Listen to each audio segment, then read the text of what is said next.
Welcome back to the Price and Business. I'm your host, Kevin Price, talking to you about you and your business. We're going to chat a little bit with our good friend, our great regular contributor here on the Price and Business, Charles Alvarez. And he is with a great company called Cornerstone Business Academy. That's cornerstonebusinessacademy.com. I am a friend and a fan of the company and someone who's benefited from its services as well. Charles, tell us a little bit more about Cornerstone and then introduce us to your guest today. Sure. Well, always happy to be here, Kevin. Thank you. We work with small business owners here in Houston to increase their sales 25 to 30% over a 6 to 12-month period guarantee. And the guarantee is simple, which is that if we don't get you there, we give you your money back. And one of the people that is doing a great job growing other people's business and making them look presentable and gorgeous with fantastic design and architecture is Joe Powers. Joe, welcome to the show. Thank you. Welcome to the program, Joe. Kind of tell us your elevator speech, if you will. Sure, about Powers Brown Architecture. You betcha. Jeffrey Brown and I started the company in 1999. And we started it with an idea that we would do our best to provide the best design possible for our clients and respect their budgets, which is not necessarily always the case with architecture firms. The whole budget thing gets lost a lot of times. Our focus is on office, industrial, and corporate interiors. This is our primary focus of our business. Very good. Charles?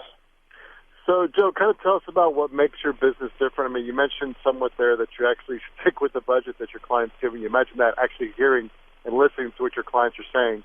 What are some other things that might be unique as far as the value that you deliver to your customers and your clients?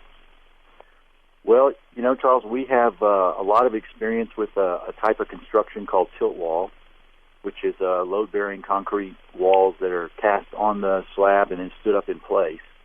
And those that technology actually speeds up the construction process and cuts the cost of the building quite a bit compared to other construction processes. So we were able to use that for a lot of different project types and help our clients save time and money getting their projects built.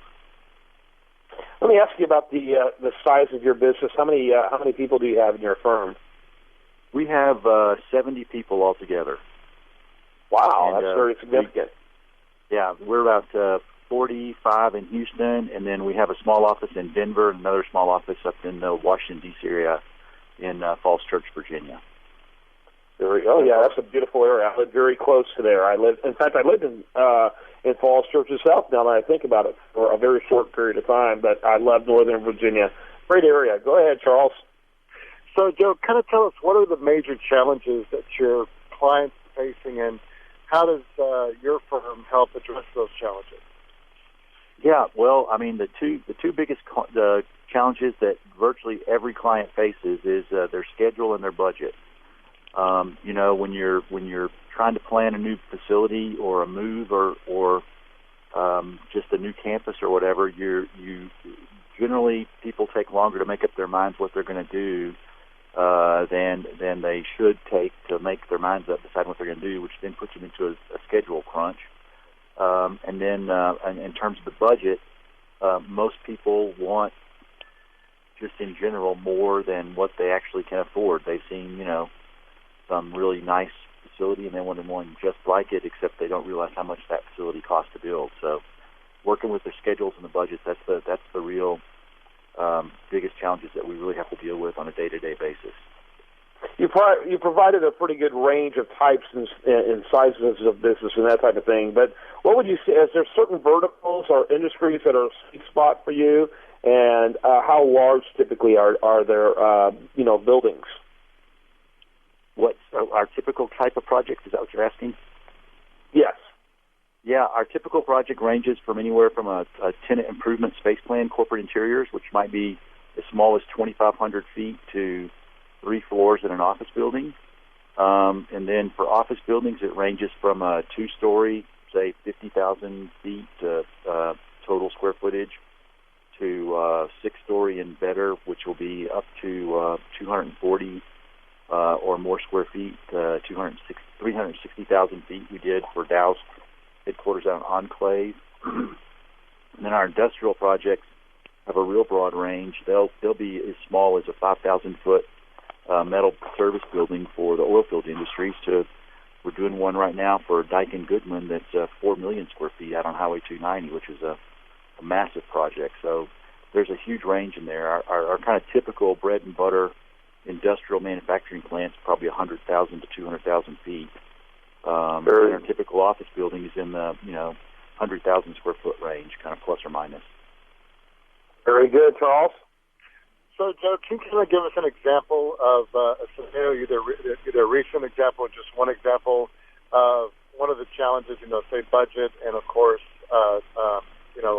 timing and schedule on what the client issue was, what you did to fix it, and what the ultimate result was? Yeah, we had a project for Powell Electrical Systems there in Houston. They're located not far from Hobby Airport, their existing facility, and they also are leasing space on the east side of 45 at the old HL&P yard there, which is an old HL&P warehouse. And they need to get into a new facility. They're doing manufacturing, distribution, and offices. They need a new facility. We worked with Powell Electrical Systems and their broker and project manager, JLL, to help them find a site over on Airport Boulevard, and we helped them do due diligence on that site, and then design their buildings for them and see them through construction. And they, of course, had a very tight schedule. They probably had an even tighter budget on the project. And the way we kind of helped them fix their problem was we worked as quickly as possible, as humanly possible, to get the due diligence on the new site done and figured out if all the utilities, drainage, those kinds of issues, site access and those issues. And then we came up with a campus master plan that had a mixture of buildings. It had one manufacturing plant building about 200,000 feet that was designed in to be able to expandable to 400,000 feet. And we also master planned the site for future manufacturing buildings. And then we also had for them a 75,000-foot, three-story corporate office building that was adjacent to the manufacturing plant. Mm-hmm. And in their old facility, they didn't really have great employee amenities in the old facility.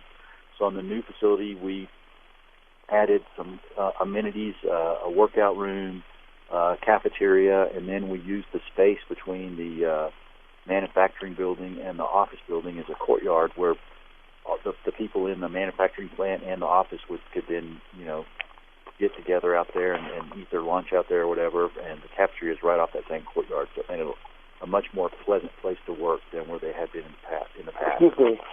Joe, I'm sorry I have to interrupt. It's a great topic. Unfortunately, we're running out of time, and I do want to make sure we get your website in. Can you give us your website for more information? You bet. Our website is www.powersbrown.com, and you can get to us by email off of that on the contacts page there, or you can look at all our different projects. They're sorted by type. Pretty simple, pretty straightforward website. Thank you so much. I appreciate your time.